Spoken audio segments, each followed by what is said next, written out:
નમસ્તે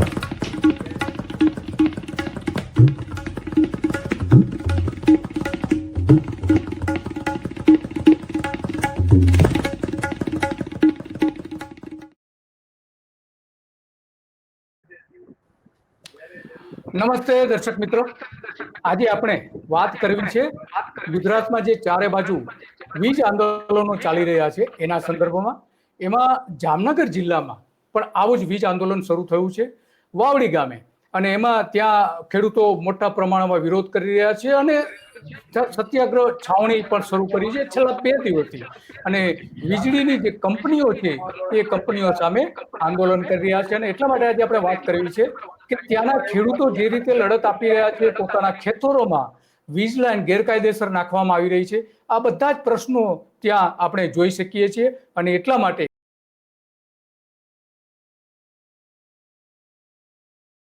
ખેડૂત આગેવાન જે છે એ પણ જોડાઈ રહ્યા છે, અને એ બધી જ વાત કરવાના છે કે વાસ્તવમાં શું પરિસ્થિતિ છે અને કેવી અત્યારે ખેડૂતોની હાલત છે, એ બધી જ આપણે વાત કરવાના છે.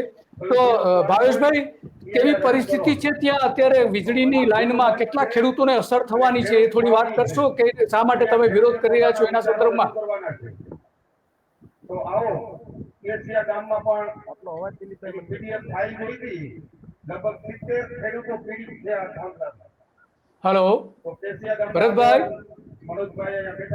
ભરતભાઈ તમે વાત કરશો, શું ત્યાં ચાલી રહ્યું છે, શું ચાલી રહ્યું છે વાત કરશો? હેલો હેલો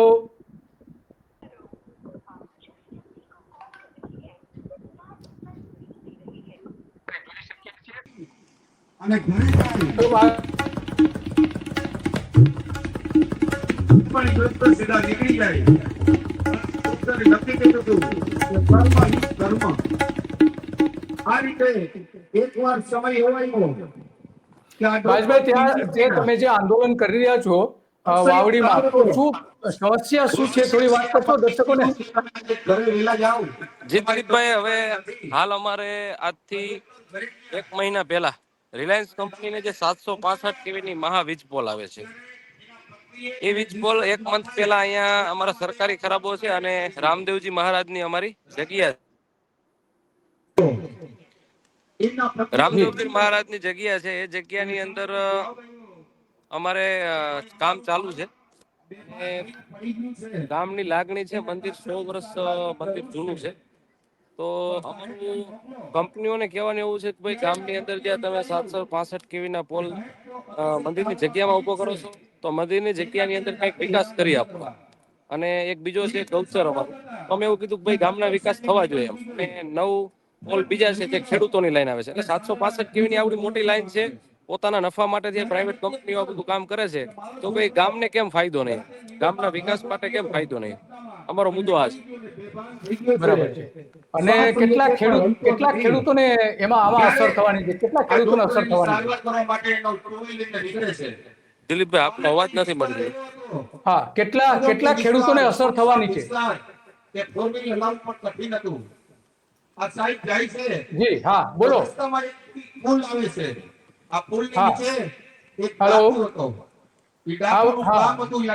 હા ભાવેશભાઈ, તો મૂળ ભાવેશભાઈનો સંપર્ક તૂટી ગયો છે, તો આપણે એમની સાથેથી જોડાઈશું એટલે ફરીથી આપણે વાત કરીશું, વાત કરવાનો પ્રયત્ન પણ કરીશું. અને એમણે જે કંઈ વાત કરી કે ત્યાં રિલાયન્સ કંપનીની જે લાઈન છે એના કારણે ગામના લોકોને સમસ્યાઓ ઊભી થઈ રહી છે. તો ભાવેશભાઈ, વાત કરશો, શું પરિસ્થિતિ છે? આજે અમારો બીજો દિવસ છે દિલીપભાઈ છાવણીમાં.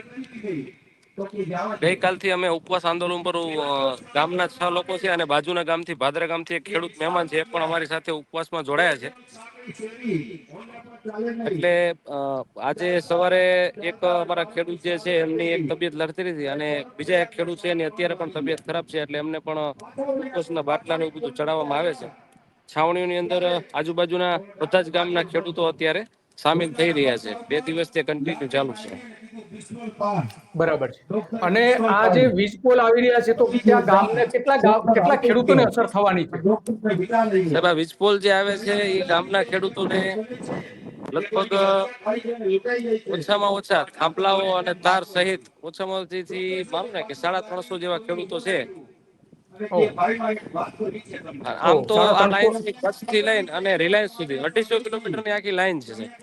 તો 250 બરાબર કિલોમીટરની અંદર કેટલા ખેડૂતો અને ફળદ્રુપ જમીનો જે છે આ બધી હા જમીનોનો અત્યારે છે ને સાહેબ એક આ પોલ ની જે જગ્યા છે પોણો વીઘા જેટલી જગ્યા રોકેલી છે મોટા મોટા અંદર તમે ખેતી પણ નહીં કરી શકો કારણ કે પોલ ની અંદર પાવર આવે છે. ઘણા બધા વિડીયો ઇન્સ્ટાગ્રામ આ બધી સોશિયલ મીડિયાની અંદર જોયા હશે. તો આ બહુ યસ અત્યારે છે ને થોડુંક તકલીફ વાળું છે. ખેડૂતોને બહુ તકલીફ છે આની. હા હા અને કેટલું વળતર આપે છે કંપની દ્વારા, કેટલું વળતર વળતરમાં આપવામાં તો આવી રહ્યું અત્યારે એવું છે કે જેતપર જે છાવણી છે એની અંદર થી સરકારે એવું જાહેરાત કર્યું છે કે ભાઈ 2 ગણા આપશું. કારણ કે ખેડૂતોને 2 ગણામાં સંતોષ નથી સાહેબ. બહુ જમીન મોટી છે, બજાર કિંમત પણ એવડી હશે અને 2 ગણા સરકાર આપશે તો એમાં એને મંજૂર નથી આ પરિપત્ર મુજબ એમ એટલે અસ્વીકાર કર્યો છે. છે બરાબર છે એટલે અસ્વીકાર કરીશ તો હવે લડતમાં તમે જે કંપનીને બધે રજૂઆતો કરી છે સરકારમાં ને એમાંથી શું શું પ્રત્યાઘાતો કઈ આયા છે? નહીં અત્યાર સુધી તો હજી તો કોઈ સત્તાધારી પક્ષમાંથી કોઈ આવ્યું નથી અમને મળવા માટે. બરાબર છે. તો તમે જે જ્યાંથી બોલી રહ્યા છો છાવણીમાંથી એના પાછળના દ્રશ્યો બતાવશો જરા દર્શકોને? જી સાહેબ, જી જી. હા આ અમારી મંદિરની જગ્યા છે. અમે આટલો બધો વિકાસ કરેલી જગ્યા છે. આપ જોઈ રહ્યા છો. હા યસ આ મંદિર છે હા અને આ છાવણી છે. પાછળની છાવણી છે. હા એમાં બધા ખેડૂતો પાછળની બેઠા છે. છાવણી છે. યસ છાવણીની અંદર અત્યારે બધા લોકો ત્યાં અમારા બધા છે અત્યારે બેઠા છે. બરાબર છે. ઓકે ઓકે ઓકે હા તો ભરતભાઈ હવે લડતમાં હવે શું કરવાના છો તમે? હજી તો સાહેબ અમારો જ્યાં સુધી અમારા ખોડિયામાં જે જીવ છે જ્યાં સુધી જીવ છે ત્યાં સુધી અમારી આ લડત અમે ચાલુ રાખવાના લડત ચાલુ રાખવાના છો? હા તો ભાવેશભાઈ તમારો ખૂબ ખૂબ આભાર. ઘણી વિગતો આપી તમે અને લડી રહ્યા છો, કંપનીઓ સામે લડી રહ્યા છો. તો આમાંથી જે વીજ લાઈનો નીકળી રહી છે એ કઈ કંપનીની છે? વીજ લાઈન જે છે રિલાયન્સ કંપનીની છે. હા બરાબર અને બરાબર હજી છે. આવી અનેક કંપનીઓ આવશે.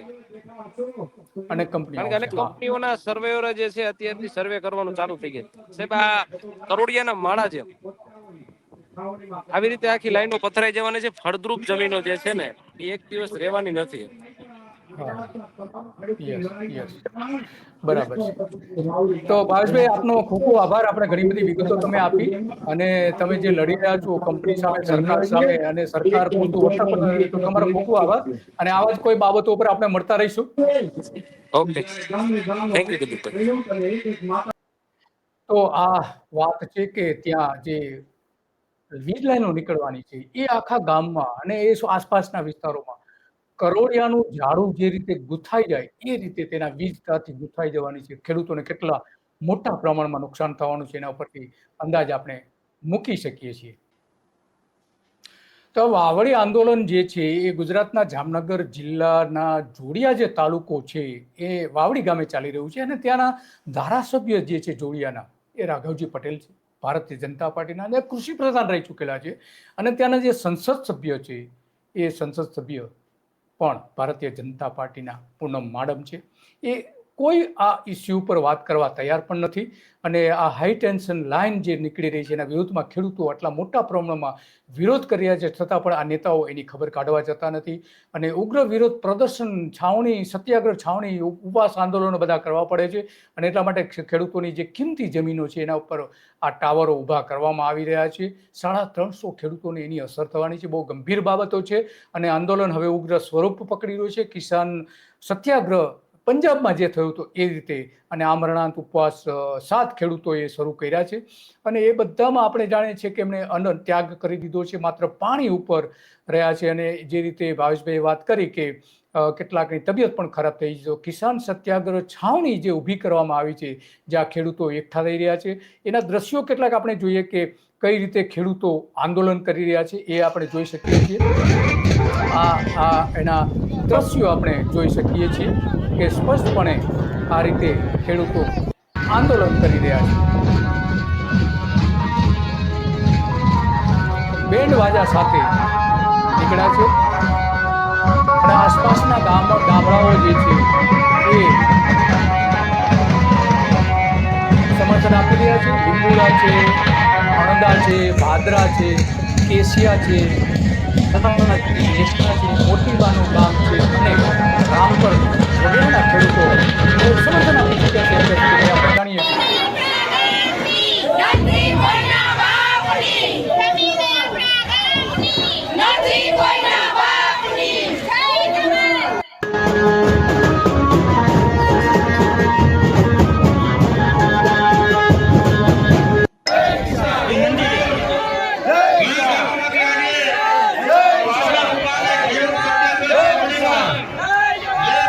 મહિલાઓ મોટા પ્રમાણમાં જોડાય છે. મહિલાઓ મોટા પ્રમાણમાં જે આ દ્રશ્યો આપણે જોઈ શકીએ છીએ કે જે જેતપુરમાં મહિલાઓએ ભાગ લીધો તો એટલો જ ભાગ અહીંયા મહિલાઓ પણ લઈ ગઈ. ઢોલ નગારા અને બેન્ડવાજા સાથે ત્યાં રેલી પણ કાઢવામાં આવી હતી.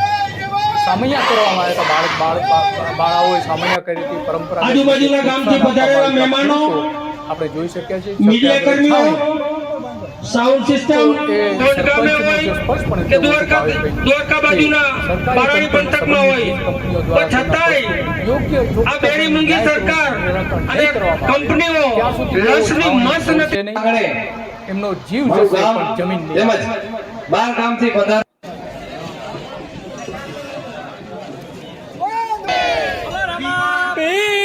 ગામનું જે રામ મંદિર છે એની જમીન ઉપર પણ આ રીતે પેશકદમી કરવામાં આવી રહી છે અને એનો એ વિરોધ પણ કરવામાં આવી રહ્યો છે. એ આપણે જોઈ શકીએ છીએ.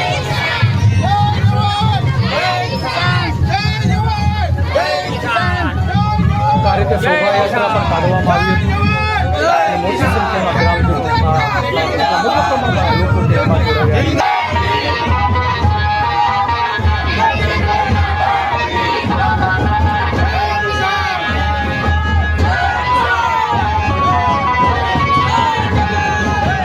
ગુજરાતમાં કંપનીઓનું સામ્રાજ્ય કેવું છે એ આપણે જોઈ શકીએ.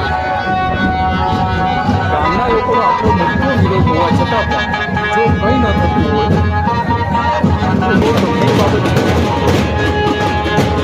ગંભીર બાબત છે.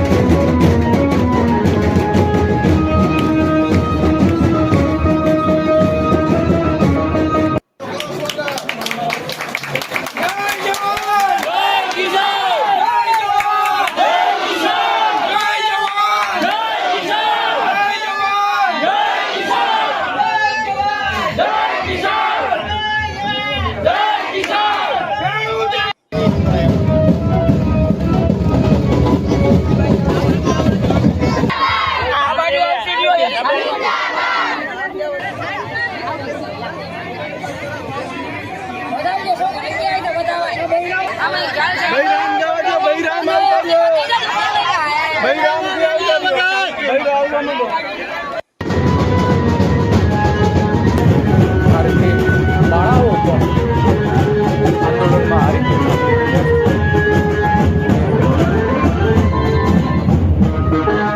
જે લડી રહ્યા છે એનું સ્વાગત પણ આ સત્યાગ્રહ છાવણી જે છે એનું આપણે દ્રશ્યો લઈએ.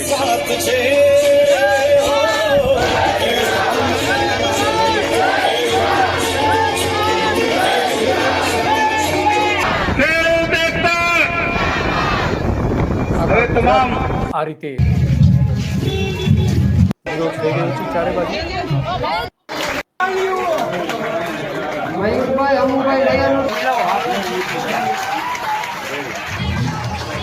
જે ઉપવાસ કરનારાઓ છે બધાનું સ્વાગત પણ કરવામાં આવે છે. તો લોકો વિરોધ કરે છે બધું જ થાય છે પણ સરકાર કઈ રીતે માનવા તૈયાર નથી. આટલા મોટા પ્રમાણમાં ખર્ચો થઈ રહ્યો છે છતાં સરકાર જે લોકો ઉપવાસ પર બેસવાના હતા એ લોકો સ્ટેજ પર આજે સરકાર સામે લડત લડવા માટે ખેડૂતો રાત ને દિવસ આંદોલનો કરી રહ્યા છે પણ ત્યારે હજી તો આ આટલા મોટા પ્રમાણમાં જે ઉપવાસ પર જોઈ શકાય છે ઉપવાસ પર ઉતરેલા છે. એક ત્યાંના સ્થાનિક જે નેતા છે એને પણ આપણે સાંભળીએ કે શું કહી રહ્યા છે.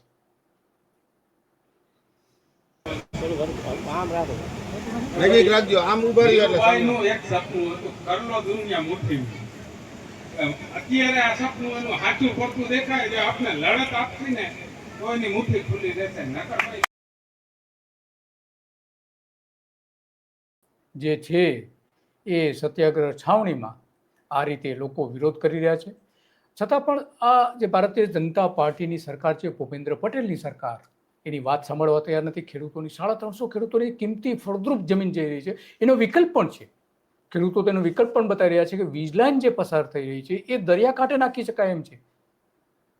દરિયાકાંઠે નાખવામાં આવે તો ખારી જમીન છે અને બિન ઉપજાઉ જમીન મોટા ભાગની છે. પણ આ કંપનીઓને ત્યાં નાખવી મોંઘી પડે છે.